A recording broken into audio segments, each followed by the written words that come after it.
don't criticize, don't scold, don't give suggestions, don't do any kind of criticism, all these things publicly.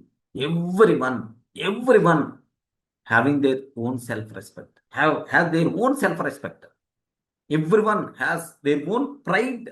Okay, like I have one girlfriend was there.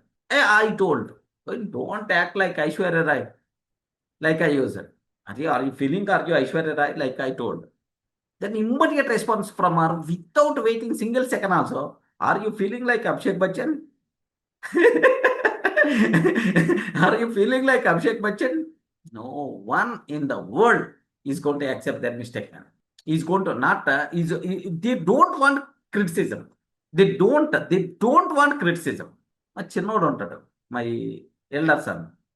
అరే అది కాదురా ఇది అంటే, అబ్బా నువ్వే చెప్పాలి ఇంకా. Okay, like immediately without waiting single second also, immediate response by default is going to come. So the way, in what way we are going to talk is the most important. Never criticize. Never scold a person publicly. If you are talking so publicly, seems to be the problem may be solved temporary, but permanent damage by default will be there. I told, right? If you want to gather honey, don't kick a beehive. That is not at all the way. Okay, like that.